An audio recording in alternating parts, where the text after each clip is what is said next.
Welcome to the Roots of the LMHE podcast. We are here to amplify the voices of Louisiana's music community and cultural leaders while exploring how heritage, creativity, and economic equity intersect. I'm George Geekus, and I am joined today by Keith Spera, who writes for music and culture for the times-picayune and NOLA.com. It's good to see you, sir. How are you? I'm great, and this is very bizarre for me to be interviewed by you because we have done this in the reverse. The tables multiple have turned, times, sir. yes, where I've interviewed you via your work with a certain rock and roll band. So, yes, kind of fun to be on the other side of the mic. This is fantastic. Don't grill me too hard, dude. No, I won't. So, you're a native. You're born here. Yes. And obviously, you were a big part of the music culture down here. How did that come about for you? You know, I was an accidental journalist. As you stated, I grew up here. My dad was and is a big fan of New Orleans music. So he had a vast collection of 45 singles from all the New Orleans rhythm and blues greats in the 50s and 60s. You know, Irma Thomas and Professor Longhair and Fats Domino, especially Ernie Cato, all those guys. So I grew up hearing all that music. Of course, in my youthful wisdom, dismissed it as old man's music because I was into Rush and Motley Crue and all that sort of stuff. So 80s were going on. Fantastic. Yes, indeed. You know, I was a teenager, a suburban teenager in the 80s. So when I went away to college at Texas A&M, I was a political science major thinking I was going to go to law school. And then my senior year at A&M, I thought, I should try and maybe do some writing for the school paper about music because I was a huge fan, as I said, of all that hard rock stuff. And I thought that would be a way for me to be involved in music and adjacent to music without having any musical talent whatsoever. So I started writing for the Battalion, which was the Texas A&M student paper, and they started sending me to shows. And I also joined the committee at A&M that booked the concerts on the campus. Nice. So we did REM on the work tour. We did the Pretenders and Iggy Pop. And we did a bunch of country Big artists. university, big budget, right? Oh, yes, indeed. I mean, we could drop that coin. We did George Strait, Reba McEntire, Randy Travis. So it was a lot of fun. So I got to see that side of the business backstage and booking shows while I was also writing about it and interviewing people. So after A&M, I came back here, started freelancing for the Times-Picayune because the guy that had the job before me, Scott Ages, didn't really care for hard rock or country. And that was my jam. So, when Reba would come to town, he's like, why don't you go review Reba? I'm like, great. He's like, Motley Crue's coming to town. Why don't you interview Nikki Sixx and go to the show? I'm like, great, I'll do all that. First article for the Picayune was Hall & Oates at Tipitina's. Wow. They were doing like an underplay, where they just wanted to play tips because it was cool. Because it's tips. Yeah. And so I went and covered that. It was like November of 89, I want to say. And then just started freelancing for Offbeat, became the editor of Offbeat magazine, got to know a lot of musicians, spent a lot of time with them. And then in 1996, when Scott Ages left the Picayune, they hired me. And the rest is history, right? The rest is history. And I should thank Courtney Love for her role in getting me that job. The knock on me, the reason the paper was hesitant to hire me initially was that I didn't have a journalism degree and I didn't go to like one of the fancy East Coast journalism schools. And I hadn't done a whole lot of hard news coverage. So they're like, hard news, you haven't really done that. You just all done music. Well, Courtney Love comes to town. I think Cole was working on a record here. She goes to see Green Day at the Lakefront Arena, gets into a fight with the security guards after the show. The next day, she calls the paper's office wanting to tell somebody about this traumatic experience she's just had at the Lakefront Arena. So the paper put her on the phone with me. So I spent like 45 minutes on the phone with her. She's laughing, she's crying. It's like this crazy emotional conversation. Finally, I'm like, Courtney, I have to get off. I have to go write the story. So hang up. She calls back like 10 minutes later and goes on another tear. I'm like, Courtney, I really have to go. So I sat down in the newsroom at Howard Avenue, the old Picayune headquarters there. And it's, the classic old school vast newsroom. Sit down at the computer and the managing editor of the paper at the time, Jed Horn, comes over to me and says, officially, this is not your audition, but you'd be stupid to think this wasn't your audition because I was writing this like story on deadline for the front page news story about this, criminal thing involving Courtney Love. So I'm like, okay. So, sat there, wrote the story, ran on the front page the next day, and they hired me 2 weeks later. So That's thank you, fantastic. Courtney Love, wherever you may be, for helping me get the gig. Big shout out to Courtney Love. Did not think we'd be talking about her on this podcast. You've become through your profession such a pillar of the musical community, and now this podcast is for the Louisiana Music and Heritage Experience. What's your involvement with it exactly? I was asked to be on the advisory board for the Louisiana Music and Heritage Experience, just because, I guess by virtue of the fact that I've spent 35 years covering music. You've spoken to more musicians in this town than probably anybody. Yeah. Possibly local anybody. And national, international. What's that? Local, national, international. Yeah, all of it. I interview a lot of the folks that come through town, and I've written, I think I figured out it's maybe a couple million words that I've written over the course of my career. Congratulations. And a lot of those have been about, local guys. And, I write about them when they start off. I write them when they become stars. I write about them, I write their obituaries sometimes. So I kind of cover them from start to finish. So I've had this up close front row seat for New Orleans music for, 35 plus years. So when the museum folks came to me and said, hey, we'd like your input on, what sort of things should be in the exhibits and what should be displayed there, I was happy to offer it. That's fantastic. Why do you think it's important to preserve and share the stories behind the musical heritage that we have here in the state of Louisiana? Well, songs don't just spring out of nowhere. They come from a place, and something like this museum, this experience, can help put the songs into context and put this and tell the story behind the songs, behind the artists. Because it comes from all different places. Of course, you guys, your creative process with the revivalists is one thing, but that's different from, Earl King's process when he was writing songs here in New Orleans, or, from Professor Longhairs, or, George Porter and the Meters, or whomever. Everyone has a different story and a different reason why they write music and what that music means to them and what it means to the larger community. So, the casual listener won't know those sort of things. But if you do know something about the backstory, the background of these songs, then you can appreciate that music and culture on a whole other level. And you realize on a deeper level why it's so important to the city and the city's identity. New Orleans is culture. It is. That's our thing. We don't have any Fortune 500 companies based here. We don't do a lot of things well. But we do what we do well. We do really well, yes. Music and culture. And there are reasons for that. And it goes very deep, and it goes back many, many years, before Fats Domino and all those guys were making hits in the 50s. It goes back, even further to the history of the city, the origins of the city. This city's origins as a multicultural crossroads and a port city. It all goes back to that. And so telling that story, I think, is very important. Let's go a little further into that exactly. So you talk about the cultural identity of the city, resiliency, you think has to be up there. How do you think music has shaped that throughout our history? Yeah, well, look, music historically has been a source of strength and inspiration for people that are oppressed. Obviously the songs that, enslaved Africans sang in the fields, and even, sharecroppers after that. And gospel music on the weekends, all that source of solace. You work really hard during the week. Come Friday night, you want to let your hair down, have a good time. You want to go see, back in the day, you'd go see, Fats Domino, all these guys in the club, and you had hoot and holler and have a great time.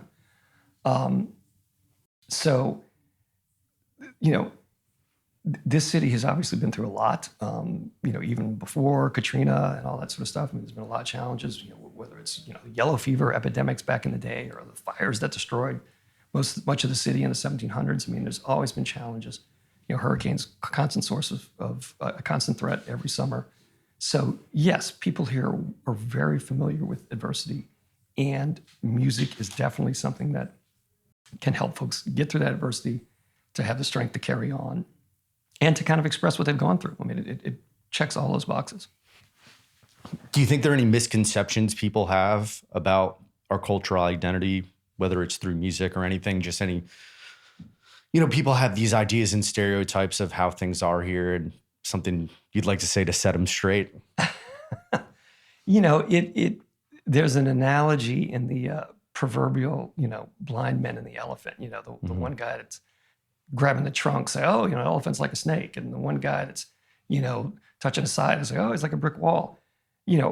Music fans of certain genres tend to classify New Orleans music as that thing that they love. So, jazz fans, oh, New Orleans is all about, jazz. To, rhythm and blues fans, like, oh, no, real New Orleans music is, Fats Domino and Irma Thomas and all that. More recently, funk, rap, funk, funk, rap, and certainly hip hop. It's like, oh, New Orleans is where Lil Wayne came from, and Juvenile and Master P, and all that. NBA Youngboy, right up the road. Suicide, exactly. But yeah. So the fact of the matter is, it's all those things. The same sources produced all of that stuff. It just has different ways of manifesting itself based on the individual's, tastes and experience. But, New Orleans music is all that sort of thing. I did a book called Groove Interrupted, Lost Renewal in the Music of New Orleans in 2011.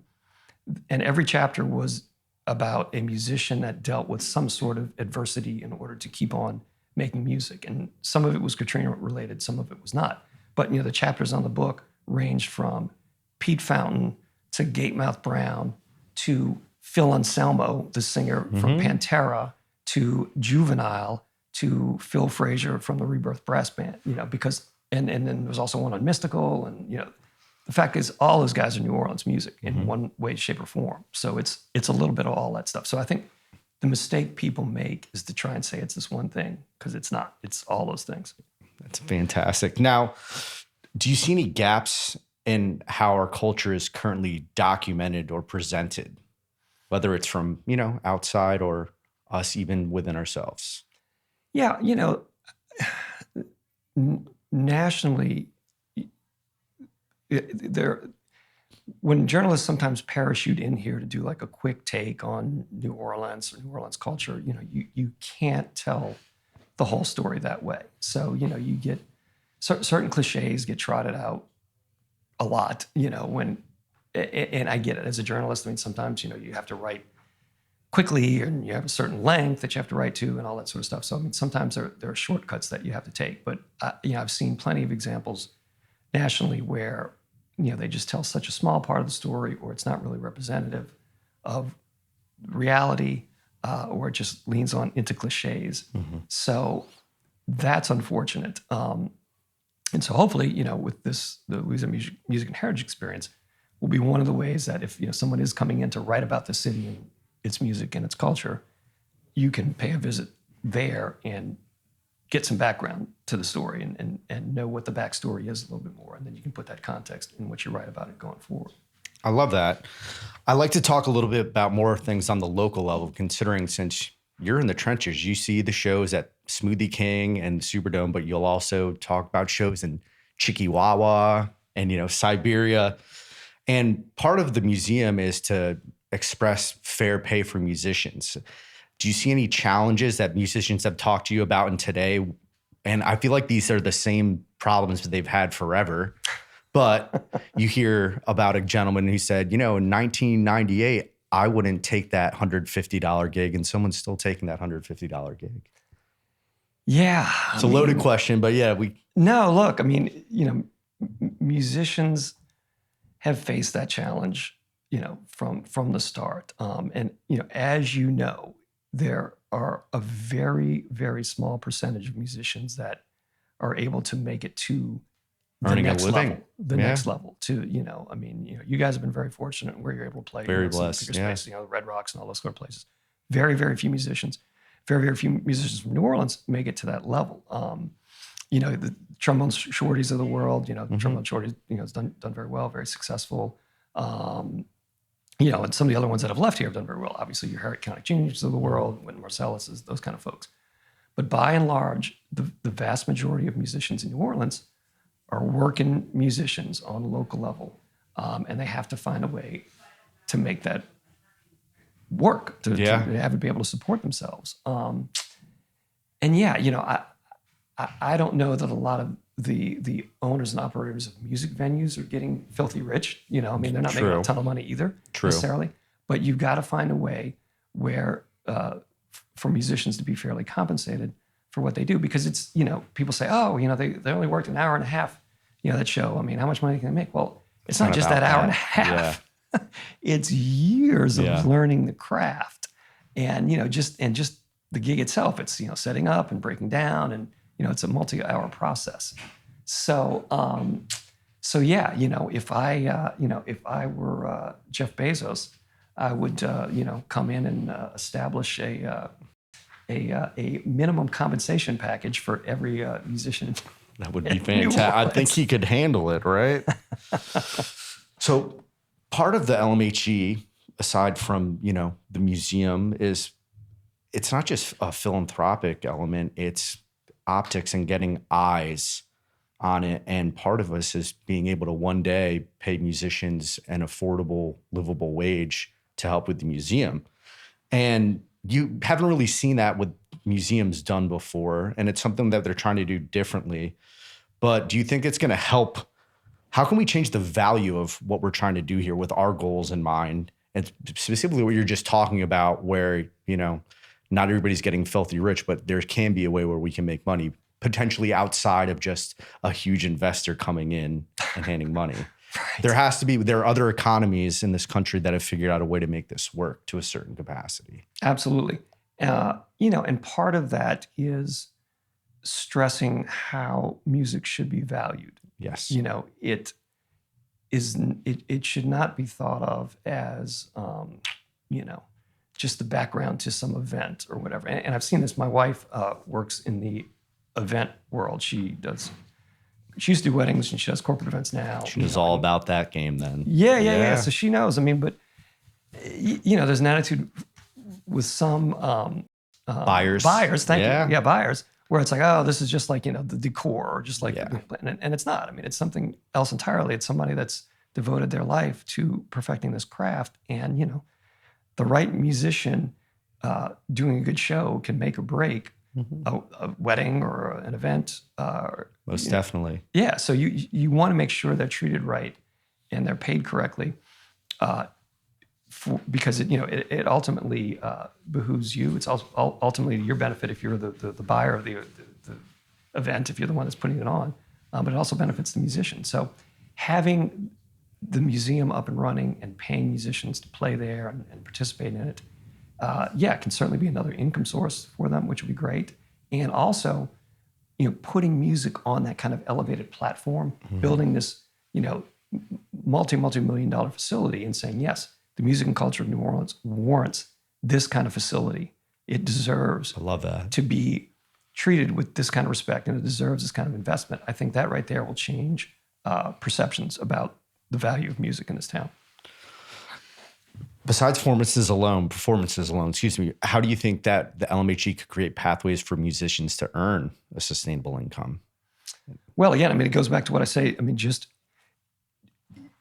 an attraction like this museum, if it's bringing in the average tourist to New Orleans, if, you know, somebody's coming to New Orleans and they look at attractions and they say, oh, okay, I can go to the World War II Museum, I can go to, you know, the Audubon Zoo. NOLA. Yeah, there's only a handful of things. But if one of those things is this facility that is, you know, on par in terms of, you know, grandeur with the World War II Museum, they say, oh, look at this.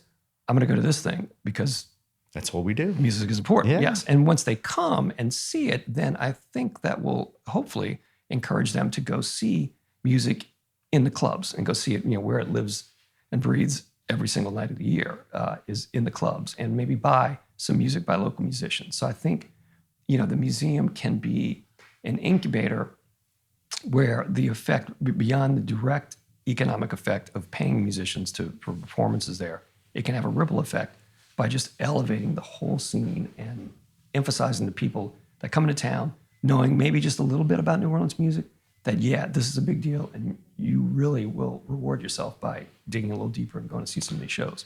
It would potentially help because, you know, there's a lot of seasonal gigs. Like, as you know, a lot of these musicians, ourselves included, for all you get on the road to try and earn a living, or a lot of the jazz musicians go to Europe for the summer, it could give us an opportunity year round to be able to have people want to stay and more invested instead of having to look elsewhere, knowing you're always going to leave. And it might be able to help some of the slower months. Because we obviously, like anywhere else, we have your Mardi Gras and your Jazz Fest, but something more constant like that to have eyes on, I think could be fantastic for us here. Yeah, absolutely. Especially in the summer months. I mean, tourism slows down a little bit, but again, if you're giving folks a nice air-conditioned facility, oh, right. Yeah. walk around in July and course. August, that's a good thing.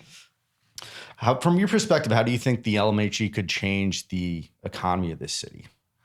It can be an attraction on par with the World War II Museum. I mean, that's the sort of thing that people look at the list of what can we do in New Orleans, and they see that thing and like, yeah, we should go there.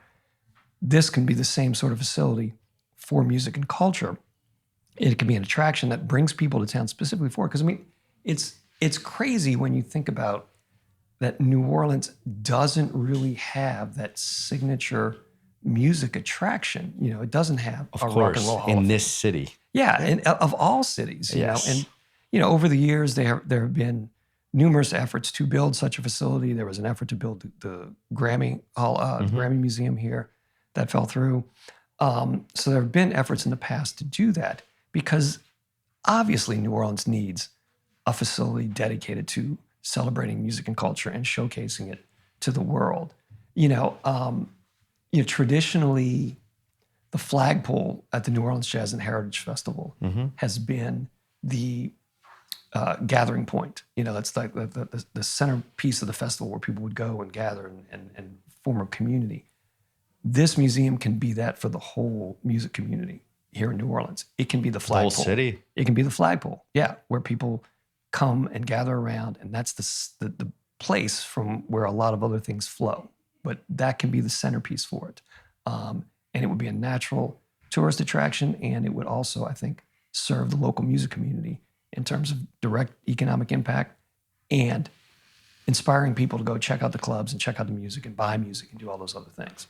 Not also to mention, the economic impact of small businesses in the area and the neighborhoods where it would be, which I feel like when you have these kind of big ideas and you want to make a grand museum with these optics, it feels like the little guy can get left behind. But I think it would be very important to make sure that, a tide rises all ships, as opposed to just, we're going to put a museum here and you're not going to be allowed or invited or you can't help. No, you've got to have some self-awareness. Yes. Yes. If you're going to be the big boy on the block or whatever, you've got to have a little self-awareness about your impact on what's going on around you and how, again, you can help everyone. Because, it is not good for this museum or any museum to just be an island unto itself and put everything else out of business. That's crazy. That you want it to be part of a thriving community. And in this case, a thriving community of music and culture. So you want these other businesses, these ancillary businesses, to thrive. From your perspective, why do you think now is a great time for this museum to happen? Obviously, we've tried to have it happen in the past. And why are you most excited about it and its possibilities right now? Well, after doing what you've been doing for 30 years, yeah. Yeah. I mean, well, look, like I said, it should have been built a long time ago, but the timing wasn't right. The personnel involved weren't right. There wasn't enough political will to make it happen, which is shocking to me. Yeah. I mean, it's crazy, but that can't be overemphasized. For this to succeed, you have to have the people that control the purse strings in Baton Rouge, especially, behind it, and that's involves convincing all those folks up there that this is important. That we're the same state. Yeah, hopefully. I'm not just well aware of my Yankee upbringing, but I've watched all stuff on Huey P. Long when you had the state was basically 3 different sections at one point in cultural and ideals, and obviously it isn't at a certain degree, but these people in the power up in Baton Rouge should realize that you're a part of this just as much as we are. Well, this yeah, is just and the I think location. Absolutely, and I think the folks guiding the museum effort this time around have been very smart about that, in the sense that this is not just a museum about New Orleans music and culture. It's about Louisiana. It's in the name, and and it is going to document Southwest Louisiana, Cajun Zydeco, North Louisiana with its heritage of the Louisiana Hayride, and excuse me, and Lead Belly and all the folks that came from up that direction. So this is a truly statewide museum. It just happens to be in New Orleans because New Orleans is the city in the state that gets the most visitors, and it's the biggest city. And obviously, this is what we're set up to do here. But it is very much representative of the entire state and will benefit the entire state if and when it gets built.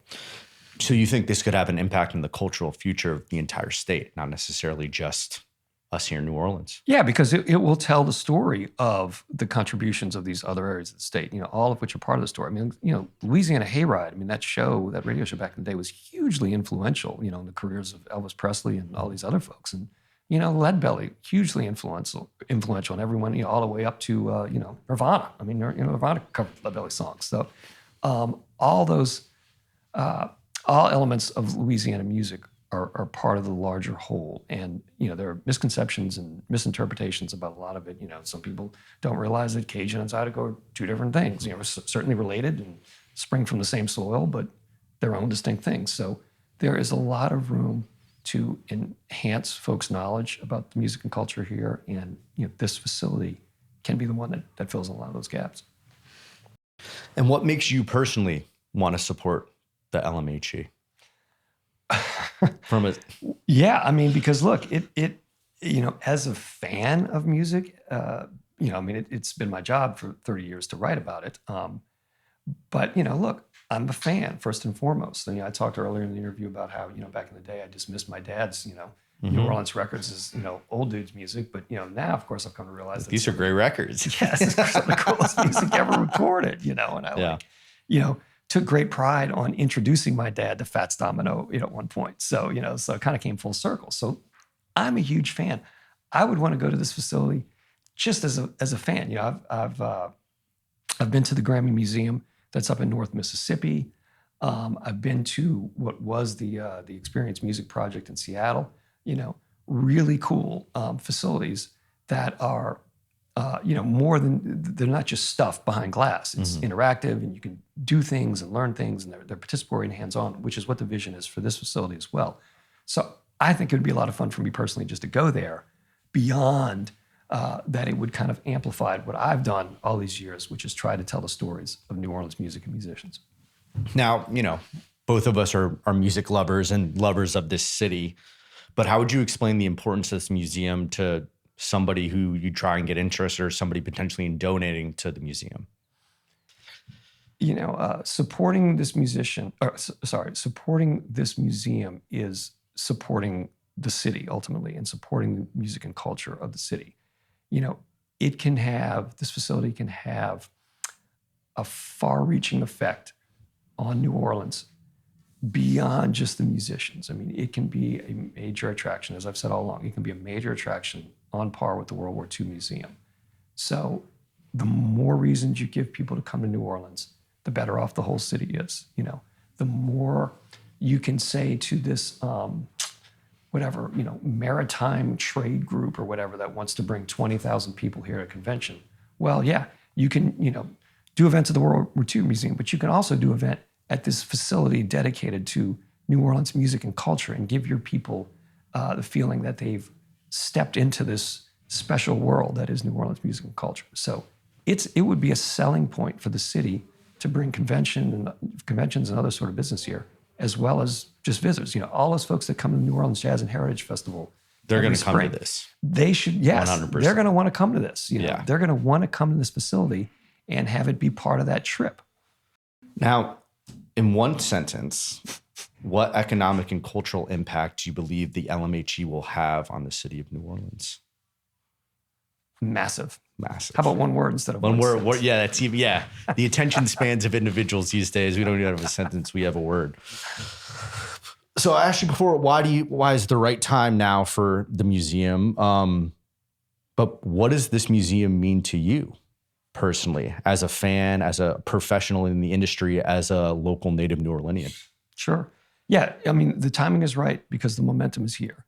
And the team behind it, including Bob Santelli, of course, who is the premier developer of music museums in the country, for sure. I mean, he legitimizes everything with this. Yes, I mean, absolutely. I mean, he's the guy. And I met Bob in the early 90s, back when he was still writing about, basically writing about blues. Before he was at Rolling Stone, before he helped develop the Rock and Roll Hall of Fame, before he got involved with Paul Allen and had that enormous budget to build the Experience Music Project in Seattle, before he developed the Grammy Museum in LA, and now he's developing the Springsteen in Asbury, top flight facilities. So the fact that he is involved with this project, that gives it incredible legitimacy. And he's a very smart guy, and he knows how to make these facilities work, how to make them tell stories that need to be told. And he said this before, that New Orleans is the last great music museum that needs to be built. He has told me that line as well too. Yeah, and you get behind it when you hear that. Yes, indeed, it's absolutely true. This is the last big one that needs to be built, and this time around, it's got that momentum. And as a fan of music, I would love to see it. But also as a citizen and promoter of the city, I would love to see it. In one sentence, what impact do you believe the LMHE will have on the future of Louisiana culture? It will, it will help solidify in people's minds why it's important to protect it and preserve it and perpetuate it. I love that. Instead of, it's not just a idea, it's a tangible validation of everything we're trying to do here, which, if you're not seeing it firsthand and there's nothing to experience, if you will, yeah, I love that it's, especially for the other parts of the state, for them to feel included and involved, and you're not just come to New Orleans to do your party thing for a couple days and then come out. It's like you may have come to do your party thing in this place, but let us show you how rich and exotic and interesting it really is, because here's what's going on below the surface of the good time music. Here's what it's all about. Now, over $100 million of the LMHE funding is proposed to come from governmental sources. What would you say to the government leaders as to why the LMHE is an important investment? Yeah, well, look, just speaking personally, we've invested in a lot less important things in this state. Of course. And a lot of money's been wasted. But this facility is a very real, very tangible thing that has potential benefits that you can quantify. You can look at these similar facilities in other locations. I mean, think of how many people the Rock and Roll Hall of Fame has gotten to go to Cleveland. Keep talking about is Cleveland. I mean, God bless Cleveland. Yeah. But I think New Orleans is a little more interesting place to visit. But yet people go to Cleveland to go to the Rock and Roll Hall of Fame. Changed the landscape of that city. Mm-hmm. And it absolutely changed the. You're exactly right. It absolutely changed the landscape of that city.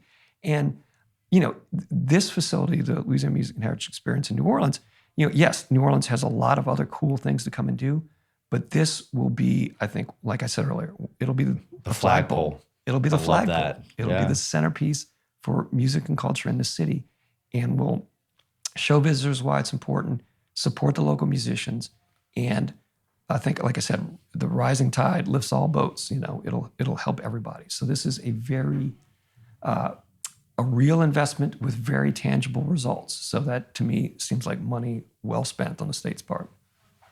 Well, I want to thank you for your time, Keith. It's been an absolute pleasure having you. If you're interested in hearing more about the LMHE, please visit lmhe.org. And you can visit the Instagram at LMHE NOLA and the YouTube at LMHE, the Louisiana Music Heritage Experience. Thank you so much for your time. I appreciate it. Thanks for having me. Yeah. I think you have a better chance of being an interviewer than I have of being a bass player. Absolutely not, sir. Thank you.